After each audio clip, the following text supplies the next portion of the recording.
Thank you for joining us. This is Health Your Own Way podcast, and I am your host, Akins.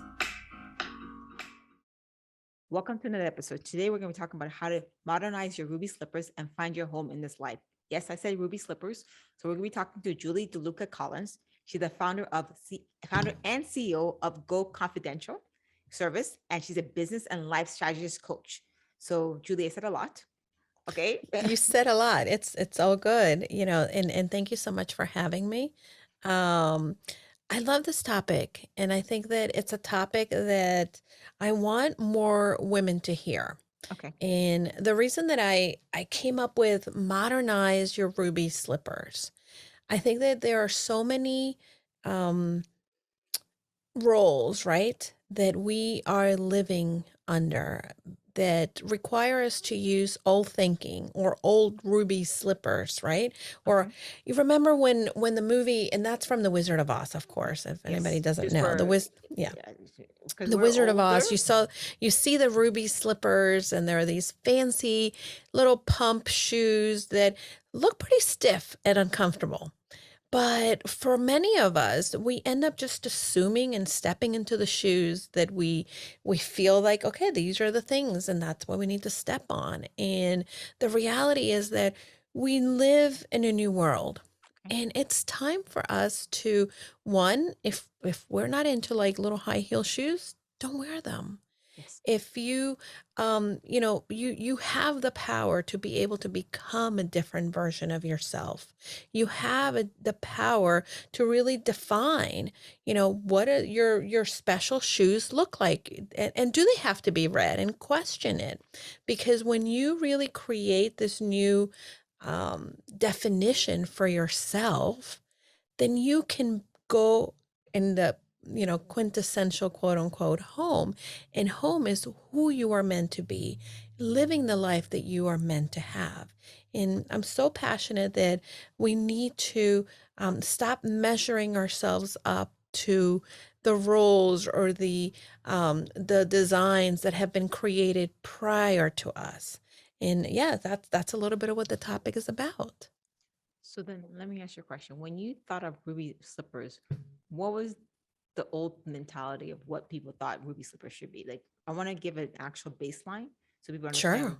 Yeah. So you Yeah, understand so what we're the old discussing. mentality is that, we have to be very demure women, that we should speak and be agreeable, that we don't have the ability to um, feel negative emotions at times, that we should be doing it all. We should balance life. There's no such thing as balancing, because when we're showing up in one area of our life really well, that means that there's probably another area where we're not. And I think that that's a little bit of where it our health, whether it be physical or mental, can be jeopardized, because we believe these beliefs that, maybe, oh, I think that we look at the role of women overall and we think, okay, I have to do this, check. I have to do that, check. But ultimately, you don't have to do it like everybody else does. You can be your own unique version of yourself. And I want to give permission to women to do that. And I think that for very long, many people felt like, oh, well, I have to get married at a certain time. I have to have kids at a certain time. Oh, wait, I have to have a job, or I have to go to college. And there's so many definitions that we define ourselves by everybody else's definition, and we don't give permission to find, what does that mean, and does that really fit for me? I understand what you're saying. Then I think for people that are watching or listening, they're like, okay, we hear you, Julie, but how it will come across like being selfish if you decide to go against the norm, decide to work on Yeah. yourself, decide to find your own version of the ruby slippers. So then what do you say to those people that are like, okay, we want to do it, but we don't want to feel like we're being selfish and thinking of ourselves over maybe their husband or their loved Yeah. ones or their kids? Yeah, well, self-care is not optional in my book. Self-care, giving to yourself, is not selfish in the sense that, and it's such an overused example, but it really is one of the best examples. When you don't take care of yourself, right? With the oxygen mask example that many people talk about. The reason they talk about putting on your own oxygen mask is that if you don't in an airplane and cabin pressure goes out, then you can pass out. And the person that is near you that needs your assistant won't have a chance at surviving because you're passed out as well. So the both of you, so it is not a selfish act to put your own oxygen mask first, to take care of yourself. I have nieces, nephews, I have a husband, I have parents, I have clients, and ultimately I know that when I don't step into that moment to really pour into my own cup, then the cup that I am filling for others is not going to get done. I keep this in my desk. I keep an empty cup here. And what this reminds me of is that at times when I'm going to work with clients, when I'm going to do a podcast recording, maybe my husband is going to come home. If this cup is empty, I can't share and I can't be to somebody else. And many people think, oh, I'm going to pour into my cup and then I'll get to pour into somebody else's. No, you need to turn on the faucet and let the cup be full and then overflow. And from that overflow that you have for yourself is where the cup for other people become full. I hear what you're saying. I think a lot of people are like, okay, we understand, but how do you get started? Yeah, you know what? I think that this is one of my favorite things because many people think like, okay, I'm gonna go to the spa. I'm gonna do this. I'm gonna like take an hour. And the thing is about life and about our humanity. We can't go from doing nothing to doing 100 things or doing 100% and turning around all the way around. That doesn't happen. If you think about the gyms and the very beginning of the year, they're full, right? Because everybody's like, oh, I'm so motivated. And if you're feeling like I am just spent, I am done, I'm going to go self-care myself. You're right, Julie. I'm going to go and do all of that, right? What happens is maybe you'll do it one time and then you'll revert to the old behavior. So what you need to do is you really need to go ahead and number one, realize that change doesn't happen just by having motivation. Motivation is something that really weans out and leaves us. Motivation, I am a tiny habits coach and I'm certified in tiny habits. And one of the things that we talk about in the Behavior Lab and the Tiny Habits Academy is that motivation is something that if you have high motivation, and something is very easy to do, then you do it. If you have high motivation and something is very hard to do, you can do it, right? But when the motivation leaves and something is very hard to do, you're not going to do it. So that's why you want to go ahead and start small. You want to start with tiny habits. And, so for instance, you need to take a look and find out what are your aspirations? What are the things that you want to do? Maybe you realize that your health is not where it needs to be. It's not that you're all of a sudden going to go to the gym for an hour or you're going to, eat these beautiful, gorgeous, colorful salads. No, maybe what you're going to do is you're ordering pizza because it's easy, but instead of having, the 3, 4 slices and then feeling stuffed, you're going to also order a salad with it. And you're going to make that small change. And rather than having 3, 4 slices, you're going to have 2 and a salad, right? That's doable. That doesn't take motivation. You're not trying to change behavior that's been ingrained in you for a long time.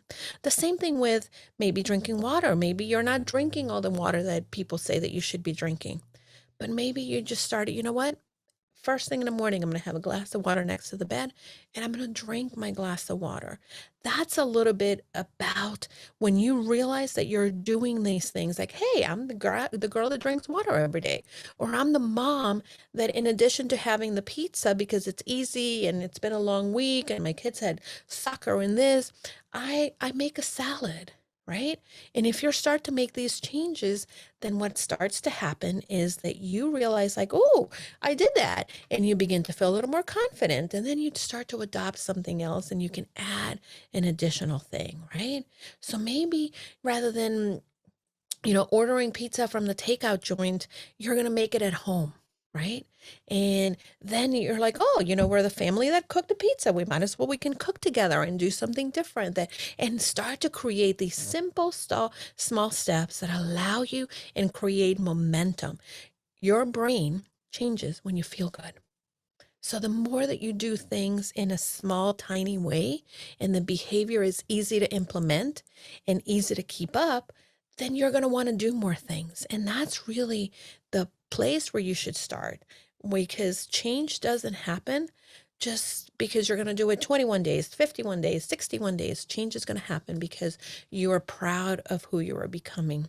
You realize that, hey, I like how my body feels when I eat a little healthier, and maybe going to bed at night. Sometimes, we are so tired in the morning when we wake up.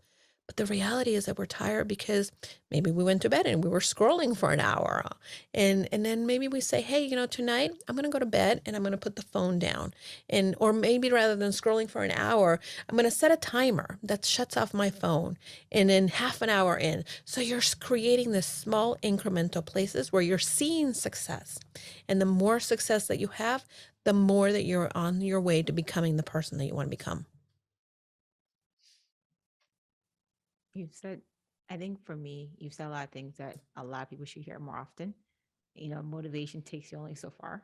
It really does. And, when you said you basically what keeps you going is that you like your lifestyle, you like the changes you make, you like the way you feel, right? Right. And if somebody was interested in learning more about what you're saying, what's the best platform to basically reach out to you and have you assist them in through the process of making those small changes?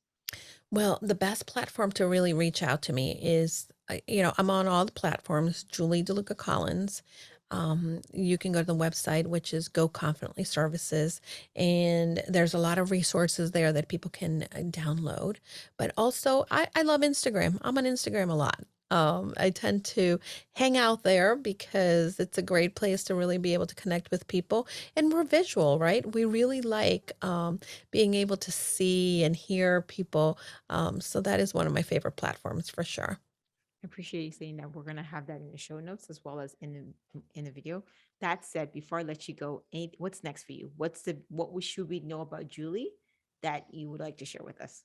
Well, something that's very exciting. Last year, one of the things that I did is I fulfilled a dream of mine, and it came about in well, I wrote a book, and it was like one of the most exciting, challenging things that I've ever done. But I really wanted to write a book because not, oh, I have all this knowledge and, I'm such an expert, but I have been so fortunate to have people in my life that have poured into me, that taught me about what are the simple habits that have made them uh, confident, that have made them achieve the things that they want for their life. And, Mo, in life, like Instagram, for as much as I love it, we look at people's high points. We look at the good stuff, but we don't look at the failures behind people. We don't see what are the challenges that they overcame and what did it take for them to pull themselves out of that to the next thing. So, the book really is sharing the stories of these amazing women who taught me, who poured into me, who taught me about the habits that it takes to grow in confidence and become, the person that's living the life they want for themselves. So the book is Confident You: Simple Habits to Live the Life You Have Imagined. Um, and for me, it's not just about having that confidence, but it's about, and going back to the concept of the ruby slippers. And what does that look like for you today in modern life? When you make them your own, you're also then living in your purpose. So my book is about purposeful you, and I am interviewing hundreds of women to really find out what did it take for them to get to live the purposeful life that they know they are meant to be. Because all of us have a gift, all of us have a purpose, and sometimes we are connected to that. And I would like to really be able to bring the stories of women that can inspire others to go after that and do the same. So that's what I'm in the process of doing right now. I like that. I wish you all the best of luck on that because I see many people. I've talked to many people, and I like people. A lot of people are hurting. We spent the past 2 years in COVID-19, and a lot of people have Mm. had to deal with some internal and external issues. So when I say that, I think people need to understand, especially women that may have kids at home and they're working, or just anybody. Maybe you don't have kids, but individuals like ourselves or people that are getting. We do need.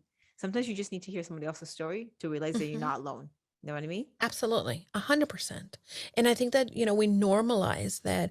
And this goes back to that whole concept of the ruby slippers that, you know, oh, look how nice they wear those shoes. But we don't know if they have blisters inside their feet. 100%. And it's very important to normalize that, hey, if you're going to see my house really clean, that means that there's something else I'm not doing. Or there's maybe something that is happening that we're not seeing. And it's very important to be able to normalize that and see that we, at the end, we're all human, we're imperfect, and we have to embrace our ability to then learn from our imperfections and go after the life we want to live. I like when you said that because going back to specifically what you said, sometimes people see you and they think, okay, you got the life, life's easy for you, you got the job, Hmm. Julie, you're doing well, you have your business and stuff like that. But they have no idea how much work or effort is taken to get here, what you're dealing with, Hmm. what the ups and downs are. So understand that you may see things, even on Instagram, you may see people looking, like they're having a perfect life, perfect picture, but you don't know what they're going through. And hearing those Oh, for stories, sure. yeah, hearing those stories that you mentioned that you're writing in your book, it just shows you the other side to realize, okay, it wasn't just handed to me. I've had to Hmm. work through it, and I've had to go through some pains and tribulation to get to where I'm going, to get Yeah. to where I am now. And, the first book and the process of writing the first book, I will tell you that it was fun. I've been a writer my whole life, so writing, it was very easy for me. But then it got to a point that all of a sudden I started going through the editing process, and my editor would say, "This is not so good. You might need to change that. You really need to dig deeper." And then all of a sudden I'm like, "Dig deeper? I told the story." She's like, "No, tell the story." And then I had to find that I had to really bear and be vulnerable and share things that, could be like, oh, what are people going to think of me? People going to think like what, right? And it was hard. And I remember at one point, between edits and I had papers everywhere and my husband is helping read some of the chapters and I was just crying. I'm like, I don't want to do this and and it's hard. People don't achieve something without there being a price. And you have to remember that, again, if you say yes to one thing, you're going to say no to another. You And have for to. me, it was saying no to feeling good. I had to put myself in an uncomfortable situation. I had to put myself in a place where I was vulnerable. And is it easy to be vulnerable? And you know what? Now, people can read my story and people can read some of the anecdotes and they can say, "Oh, that's nice," whatever, or "Oh, that's so dumb," right? But I have to be okay with whatever people are going to think. Because if at least one person reads it and it's inspired and feels like, wow, I have felt like that. I feel so much better. I'm inspired to go and do the thing, right? Or I'm going to try that. Then that's all that matters. I appreciate you saying that because in the process of expressing yourself, you have to be uncomfortable with the idea that maybe people not may not be able to relate or understand what you're saying. So Right. I'm not going to keep you Absolutely. long. I know this conversation actually is it's not enlightening, but it's needed because there's a lot of people out there that I don't think I can say to anybody's watching or listening, understand. Like if you see me and Julie, you think we have it all. Please don't. We don't. We have our own. I want to I'm tell just you, saying. I want to tell the audience, in our dryer broke and my husband fixed it like 2 days ago. And I basically have a pile of laundry that I have been like going through and like I need to get through and I'm embarrassed that if someone came over, they would see all this laundry, but that's the reality of life. And it's part of human life, right? And ultimately, you're not alone when you have a pile of laundry or when your counters are, Yeah, full of dishes, or when your dog throws up and you don't find it till like 2 days later. Those are things that that's happen. disgusting. I'm sorry, Julie. That's disgusting. I'm sorry. Well, it didn't happen to me, but it I happened know, to a but friend. And this is why I was thinking, I'm like, okay, but that's the thing, right? yeah, Life is messy. And the beauty about life is that you pay attention to the messiness. Then when you get to the place that it's not messy, it's you're great. like, wow, this is awesome. It is like it is. I've come so far, and I think you've come so far. So I think in general, before we're all basically saying that you can do it too. It Hmm. takes hard work, and you need to find your own version and be willing Yeah. to come out of your comfort zone to do that. Absolutely. Not all of us again wear the high heel shiny shoes. You could have you can have slip-ons, flip-flops, you know, Vans, whatever you want. Make it your own because only you have that special type of magic that this world needs. And that's something that one of my mentors uses as a phrase. And I really do believe that we all have something that the world needs, but we need to be willing to share that with others. Fair enough. I appreciate this conversation, Julie. Thank you so much, Mo. You're amazing.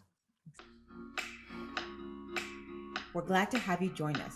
Don't forget to subscribe, leave a comment, share with anyone that needs to be empowered and inspired, and don't forget to join us next week for the next episode of Health Your Way Podcast. Have a good day, you guys.